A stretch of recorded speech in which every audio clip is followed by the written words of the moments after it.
12月21日，韩联社报道，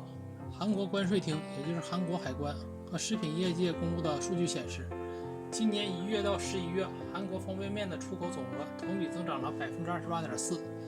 达到了5.4972亿美元。韩联社预测，只要12月出口额与上月持平，今年全年出口额将达到6亿美元，创历史新高。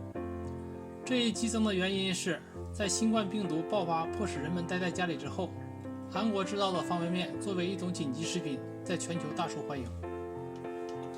在11个月的时间里，中国是最大的海外市场，对中国出口达到了1.386亿美元，占总额的25.2%。美国以7284万美元紧随其后，其次是日本的4498万美元，泰国以2466万美元和菲律宾以2237万美元位列其后。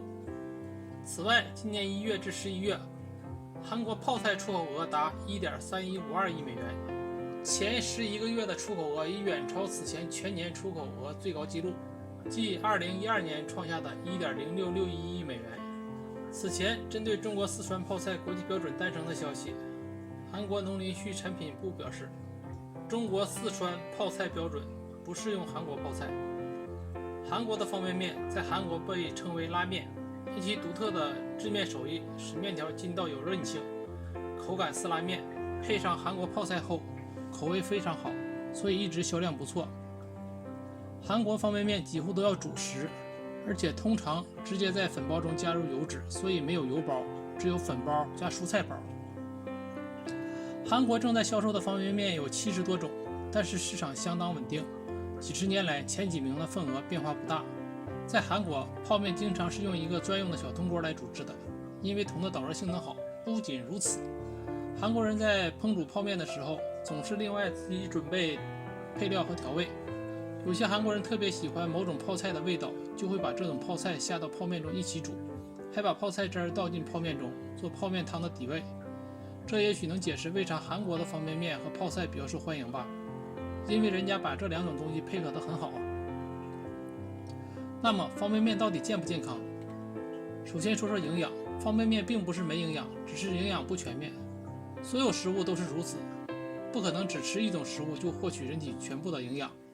生菜看上去很健康吧，但是只吃生菜还不如吃方便面活得久。如果只吃一种食物，没有什么食物可以和方便面媲美。灾区缺乏食物的时候，几乎大部分都是运送方便面。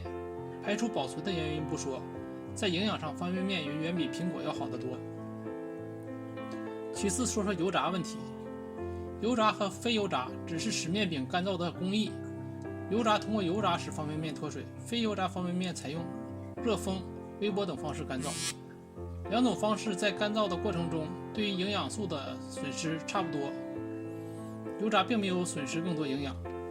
中国人大多喜爱吃油炸食品，其实不只是中国人，英国人吃炸鱼，美国人吃炸鸡，全世界都喜欢油炸食品。食用油本身含有单不饱和脂肪酸、多不饱和脂肪酸、亚油酸、亚麻酸等营养元素，如果不能吃方便面，岂不是连锅贴、油条、春卷这些都不能吃了？再说说防腐剂的事儿，方便面主要包括面饼、脱水蔬菜、酱料。面饼干燥高油，蔬菜干燥，酱料高盐，这些特性使得它天生就不怕腐败。谁还会费那个事再去加防腐剂？唯独有些酱油、醋、食用油里面本身就有防腐剂。然而方便面企业从成本控制和口味的角度，真的没必要主动添加防腐剂。我想与其关注防腐剂，不如关注方便面的盐含量。方便面的盐含量确实太多了，除了面饼有，粉包里也有。不过如果你注意到粉包上有一行小字提醒，根据个人口味酌量添加的话，是不会放多的，不至于为了物尽其用都吃齁了还把所有粉包内的调料都加进去吧。也就是说，盐是否超标还是主要控制在自己的手上。最后就要说说方便面的外包装了，不论桶装还是袋装方便面，包装容器中的纸、聚乙烯、聚丙烯、聚苯乙烯等材质都具有无臭、无毒、无味耐腐蚀的特点，是世界范围内常见的食品包装材料。现在你在超市买到的所有食物基本都是用这些材料包装的，为什么到了方便面身上就不健康了呢？所以说吃方便面不见得不健康到哪里去，不过我个人觉得能自己做饭的时候尽量自己做还是好的。自己不愿做的时候，能煮面的话就补泡面，毕竟煮起来味道要好些，还更有对生活的仪式感。